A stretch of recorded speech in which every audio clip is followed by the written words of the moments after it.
You all are welcomed here. So our today's topic is the nucleus. नाम तो सुना होगा.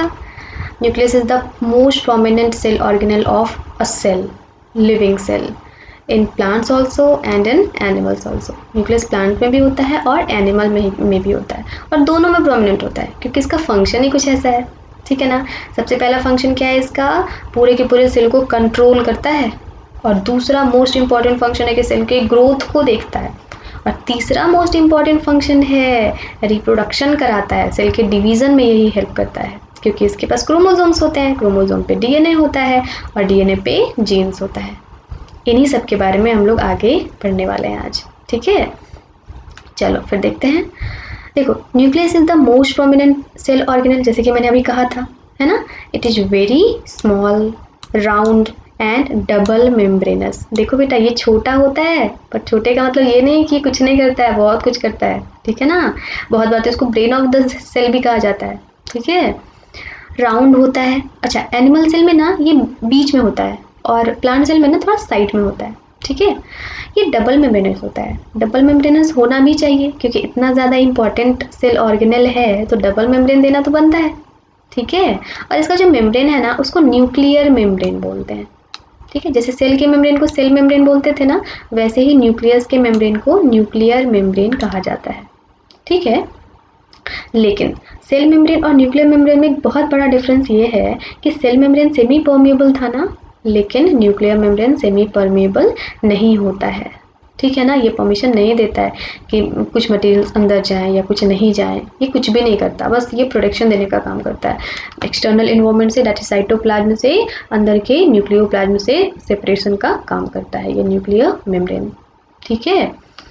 चलो अब हम लोग पढ़ेंगे नेक्स्ट न्यूक्लियोप्लाज्म क्या होता है. देखो, ये सेल है और ये हमारा न्यूक्लियस है. ठीक है. हमारे पास 3 वर्ड हैं. पहला प्रोटोप्लाज्म, दूसरा साइटोप्लाज्म, तीसरा न्यूक्लियोप्लाज्म. ध्यान से सुनना. ठीक है. प्रोटोप्लाज्म, साइटोप्लाज्म और न्यूक्लियोप्लाज्म. देखो, साइटोप्लाज्म जो है ना वो सेल मेम्ब्रेन से न्यूक्लियस के बीच का जो रीजन है ना उसको साइटोप्लाज्म बोलते हैं. न्यूक्लियस के अंदर का जितना रीजन है ना, जितने भी कंटेंट्स हैं उसको न्यूक्लियोप्लाज्म बोलते हैं. ठीक है. और जब साइटोप्लाज्म और न्यूक्लियोप्लाज्म को मिला दो ना, इसके अंदर सेल मेम्ब्रेन के अंदर जितने भी कंटेंट होंगे वो सारे के सारे कहलाएंगे प्रोटोप्लाज्म. आई थिंक क्लियर है. ओके. देखो, अभी मैंने जो कहा ना वही लिखा हुआ है. The fluid inside the nucleus, nucleus के अंदर जितने भी मटेरियल्स हैं, फ्लूइड हैं. ठीक है. सराउंडेड बाय न्यूक्लियर मेम्ब्रेन, इस न्यूक्लियर मेम्ब्रेन से जो सराउंडेड हैं उन सारे फ्लूइड को क्या बोलेंगे, न्यूक्लियोप्लाज्म बोलेंगे. अंडरस्टूड. चलो अब आगे बढ़ते हैं. Nucleus controls the cell's growth. मैंने बताया था ना, न्यूक्लियस जो है मोस्ट प्रोमिनेंट काम करता है. कौन सा काम, सेल के ग्रोथ को कंट्रोल करता है और इससे भी ज़्यादा बड़ा काम रिप्रोडक्शन में ये हेल्प करता है. ठीक है. क्योंकि इसके पास जेनेटिक इन्फॉर्मेशंस वाले सेल्स हो, जैसे कि देखो हेरिडिटरी इन्फॉर्मेशन यहाँ लिखा हुआ भी है ना. हेरिडिटरी इन्फॉर्मेशंस को क्या करता है, अपने पेरेंट से नेक्स्ट जनरेशन में ट्रांसफर कराता है. तभी तो सेम स्पीसीज जो है वो कंटिन्यू रहती है ना अर्थ पे. ठीक है. और किसके थ्रू ये इन्फॉर्मेशंस को कैरी करवाता है, क्रोमोसोम के थ्रू. समझ में आया. ये सब हम लोग आगे बात करने वाले हैं. आगे देखते हैं न्यूक्लियर पोर क्या होता है. जैसे कि मैंने यहाँ पे बताया था, nuclear membrane is not selectively permeable membrane. तो अगर साइटोप्लाज्म से कुछ मटेरियल्स को अंदर जाना है न्यूक्लियोप्लाज्म में, यहाँ से कुछ मटेरियल्स को इधर जाना है, क्यों, कौन से मटेरियल्स, तो हो सकता है एनर्जी को जाना हो, एटीपी जो माइटोकॉन्ड्रिया बनाती है, या फिर और भी वाटर वगैरह जाना हो. ठीक है. तो कैसे जाएगा, क्योंकि ये तो परमिशन देगा नहीं, सेलेक्टिवली परमिएबल तो है नहीं. ठीक है. तो पोर्स बने होते हैं, बीच बीच में पोर्स, यहाँ पे पोर्स बने होते हैं. ठीक है ना. उसी पोर्स से जिसको भी जाना होता है, जिस मटेरियल को वो अंदर चला जाता है और जिसको बाहर आना होता है वो बाहर भी चला जाता है. ओके. देखो, the nuclear membrane contains pores due to which materials can travel both inside the nucleus from its outer surrounding and that is cytoplasm. ठीक है ना. अंदर से बाहर भी और बाहर से अंदर भी जा सकते हैं. ओके. देखो बच्चे, मैंने यहाँ पे डायग्राम बना रखा है, ये न्यूक्लियस है. ठीक है ना. जितने पार्ट्स मैंने बताया, देखो इसमें सारे के सारे लेबल्ड हैं. आपको भी ऐसे ही बनाना है. देखो, सबसे पहले तो यहाँ पे देखो ये वाला बाहर का डबल मेम्ब्रेन आपको दिख रहा होगा, है ना. यहाँ पे कहीं लिखा हुआ भी होगा. देखो यहाँ लिखा हुआ है न्यूक्लियर मेम्ब्रेन. ठीक है। सेकेंडली यहाँ पे ये जितने भी कंटेंट हैं उसको क्या बोलेंगे, न्यूक्लियोप्लाज्म। थर्ड नंबर पे ये देखो, ये पोर्स है ना, मटेरियल्स को अंदर जाने के लिए और बाहर ले जाने के लिए, देखो ये न्यूक्लियोपोर। अच्छा ये क्या है, आप तो पहचान गए होंगे, ये हमारा क्रोमोसोम नहीं है, क्रोमैटिन है। अभी क्रोमोसोम और क्रोमैटिन में क्या डिफरेंस है, हम लोग वही आगे बात करने वाले हैं। देखो क्रोमैटिन यहाँ पे और क्रोमोसोम यहाँ पे, ठीक है ना, बहुत इंपॉर्टेंट है। इस चैप्टर का सबसे उलझा हुआ क्वेश्चन यही है कि क्या दोनों सेम है या दोनों डिफरेंट है। क्या हम क्रोमैटिन को क्रोमोसोम बोल सकते हैं या क्रोमोसोम को क्रोमैटिन बोल सकते हैं। बहुत सारे बच्चों को लगता है बोल सकते हैं, बहुतों को लगता है नहीं बोल सकते हैं। आपको क्या लगता है आप लोग को कमेंट में बताना, ठीक है ना। आगे बढ़ते हैं। देखो मैं ही बता देती हूँ एक्चुअली, क्योंकि मेरे को पढ़ाना है अभी। देखो क्रोमैटिन और क्रोमोसोम, इस दोनों में बहुत बड़ा डिफरेंस है। सिमिलैरिटी बस इतनी है कि दोनों ही कंटेन करते हैं डीएनए को, आरएनए को और प्रोटीन को। ऐसे कह सकते हैं कि both chromatin and chromosomes are made up of DNA, RNA and protein. DNA का फुल फॉर्म देखो यहाँ पे दिया हुआ है, deoxyribonucleic acid. RNA का फुल फॉर्म दिया है राइबो न्यूक्लिक एसिड, ठीक है ना, और प्रोटीन्स, ठीक है। तो both chromatin and chromosomes are made up of DNA, RNA and proteins. But दोनों के दिखने के, आप अगर माइक्रोस्कोप से देखोगे ना न्यूक्लियस को, तो दोनों नहीं दिखाई देंगे साथ में। दोनों के दिखने के समय अलग अलग हैं। इसको समझने के लिए आपको एक फिगर देखना पड़ेगा। देखो यहाँ देखो, यहाँ पर एक ये आपको दिख रहा होगा न्यूक्लियस, और एक न्यूक्लियस यहाँ पे ये दिख रहा होगा। देखो बेटा, सेल जो है वो अलाइव है, तो उसका एक लाइफ साइकिल भी होता होगा। जैसे हमारा लाइफ साइकिल है, प्लांट का लाइफ साइकिल है, वैसे सेल का भी होता होगा। सेल भी पहले बच्चा होगा, फिर वो धीरे धीरे मेच्योर होगा, तब जा करके वो डिवाइडिंग यानी कि मेच्योरेशन फेज के बाद से अब डिवाइड होने के लिए रेडी हो जाएगा, रिप्रोडक्शन करेगा, है ना। तो वो जो मेच्योरेशन का जो फेज होता है ना, उसको रेस्टिंग स्टेज बोलते हैं, ठीक है। और वो काफ़ी लंबा होता है, ठीक है। काफ़ी लंबा का मतलब हुआ अपने हिसाब से ही लंबा होगा ना, 2 साल 3 साल तो हो नहीं सकता, ठीक है ना। चलिए दिन के हिसाब से 1 दिन, ठीक है ना, घंटे के हिसाब से, ठीक है। तो ये ना जो मेच्योरेशन फेज होता है ना, ये लंबा होता है। और जो डिवीज़न का फेज होता है ना, काफ़ी ज़्यादा, बहुत ज़्यादा कम होता है। फॉर एग्जाम्पल के लिए मैं बता रही हूँ, आपको पढ़ना नहीं है, बट मैं सिर्फ एग्जाम्पल के लिए बता रही हूँ कि लेट सपोज कि एक दिन में सेल डिवाइड कर जाता है, ठीक है ना। तो एक दिन में कितने आवर्स होते हैं, 24 आवर्स। तो 24 आवर्स में से 23 आवर्स सेल किस स्टेज में रहेगा, इस स्टेज में रहेगा। देखो रेस्टिंग स्टेज में रहेगा, ठीक है ना। यानी कि आपको उस फेज में माइक्रोस्कोप से कैसा दिखाई देगा, क्रोमोसोम नहीं, क्रोमोसोम नहीं, क्रोमैटिन।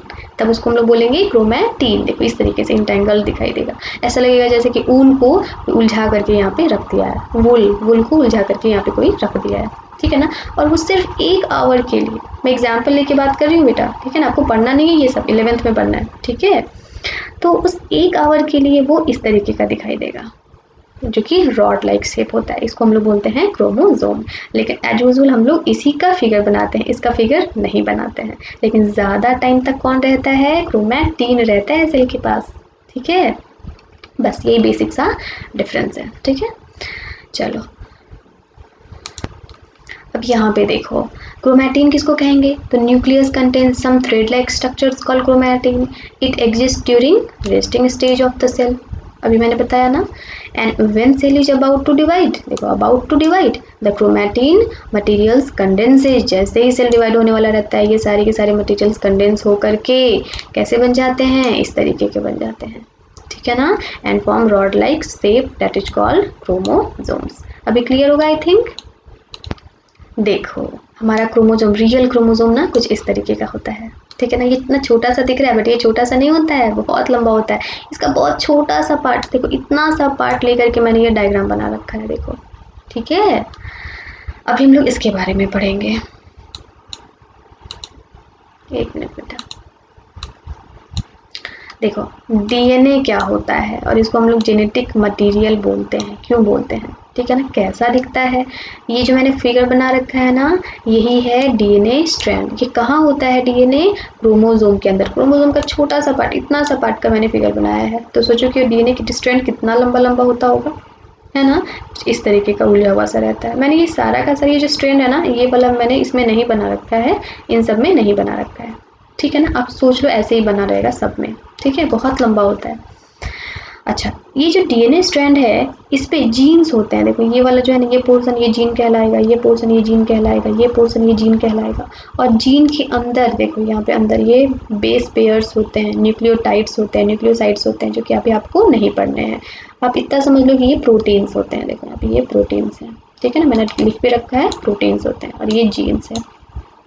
तो अब इस तरीके से याद रखो कि न्यूक्लियस के अंदर क्या होता है, क्रोमोसोम, क्रोमोसोम के अंदर क्या होता है, डीएनए, डीएनए के अंदर क्या होता है, जीन, जीन के अंदर क्या होता है, प्रोटीन्स। ठीक है, आप चाहो तो नोट भी कर सकते हो। देखो यहाँ पे मैंने नोट भी कर रखा है। देखो क्रोमोसोम के अंदर डीएनए स्ट्रैंड, डीएनए के स्ट्रैंड के अंदर जीन, जीन के अंदर प्रोटीन। ठीक है, लेकिन एक जनरेशन से दूसरे जनरेशन में कौन जाता है, क्या डीएनए जाता है, क्या जीन जाता है, क्या प्रोटीन जाता है? बिल्कुल नहीं, ये तीनों में से कोई नहीं जा सकता। एक जनरेशन से दूसरे जनरेशन में ट्रांसफर कौन होगा, क्रोमोसोम होगा। ठीक है, लेकिन कैरेक्टर्स किसके पास होंगे, जीन्स के पास होंगे। कैरेक्टर्स किसके पास होंगे, जीन के पास होंगे। और जीन भी अकेले नहीं रह सकता, जीन को भी रहने के लिए कुछ चाहिए। तो जीन कहाँ रहता है, डीएनए स्ट्रैंड पे रहता है। समझ में आ गया? कैरेक्टर्स बने किसके होते हैं, प्रोटीन के बने होते हैं। समझ में आ गया होगा आई थिंक। चलो अब देखो, अगर कोई पूछे कि डीएनए क्या होता है, तो it contains the hereditary information. DNA में हेरिडिटरी इन्फॉर्मेशन होता है, आप तो पता होगा आपको, डीएनए टेस्ट है ना। बहुत सारे क्रिमिनल केसेस में डीएनए टेस्ट कराया जाता है ताकि पता चले कि वो जो क्रिमिनल है उसके पेरेंट्स कौन है या उसका बेटा कौन है। ठीक है, क्योंकि डीएनए जो है हेरिडिटरी इन्फॉर्मेशन को कैरी करता है। कौन कैरी करता है डीएनए में भी, जीन। और बना किससे होता है इन्फॉर्मेशन, प्रोटीन्स से। ठीक है, अब देखो, it contains the hereditary information for inheritance of features from parents to the offspring. Clear है आपको? अब कोई पूछेगा कि जीन क्या होता है, तो gene is the functional segment of DNA. ठीक है ना, क्योंकि जितने भी कैरेक्टर्स होते हैं वो किसके पास होते हैं, जीन के पास। किस फॉर्म में होते हैं, प्रोटीन्स के फॉर्म में। ठीक है, बस। तब जीन का जो है ना डेफिनेशन बहुत बार एग्जाम में पूछा जाता है, तो इसका डेफिनेशन थोड़ा सा याद रखना। ओके, क्लियर है? अभी भी कोई डाउट हो ना तो आप कमेंट बॉक्स में मेरे को बताना, मैं उस डाउट को क्लियर कर दूंगी। ठीक है ना? आपको पता है स्पर्म में क्रोमोसोम्स कैसा होता है, 22+X होता है या फिर 22+Y होता है। हेप्लॉइड होता है ना, ठीक है, पेयर में नहीं होता है। और एग में 22+X ही होता है सिर्फ। ठीक है ना, ये हम लोग सेक्स डिटर्मिनेशन में पढ़ेंगे अच्छे से, रिप्रोडक्शन चैप्टर में। ठीक है, हालांकि 9th में तो रिप्रोडक्शन नहीं पढ़ना है, 8th में पढ़ना था। ठीक है, फिर से 10th में अगेन पढ़ना है, बट इतना आप लोग 8th में पढ़ के आए होंगे। ठीक है, चलो, तो हमारा न्यूक्लियस जो है वो कवर होता है। नेक्स्ट जो हमारा टॉपिक है वो है प्रोकैरियोट्स एंड यूकैरियोट्स क्या होते हैं, और उन दोनों में क्या न्यूक्लियस ऐसा वैसे ही होता है जैसे कि अभी हम लोग ने पढ़ा है। ठीक है, तो इस प्रॉब्लम को हम लोग उस वाले वीडियो में सॉर्ट आउट करेंगे जिसमें कि हम लोग प्रोकैरियोट्स एंड यूकैरियोट्स पढ़ेंगे। ठीक है ना, उसके बहुत सारे एग्जांपल्स भी देखेंगे, दोनों में डिफरेंसेस क्या होते हैं वो भी देखेंगे। और एग्जाम में बहुत बार क्वेश्चन पूछा जाता है, what is the difference between prokaryotes and eukaryotes. Okay, चलो, तो अगर आपको वीडियो अच्छा लगा होगा तो आप इसको लाइक करना। लाइक करोगे तो मेरे को पता चलेगा कि कितने स्टूडेंट्स ने वीडियो देखा और किनको किनको पसंद आया। अगर पसंद ना आए तो डिसलाइक भी कर सकते हो। ठीक है, और कमेंट भी कर सकते हो अगर आपका कोई क्वेश्चन है। ठीक है, या फिर मेरे को थैंक्स बोलना चाहते हो। ठीक है, आपको अच्छा लगा तो भी, बुरा लगा तो भी, आप कुछ भी वहाँ पे बोल सकते हो। Okay, bye bye, thank you.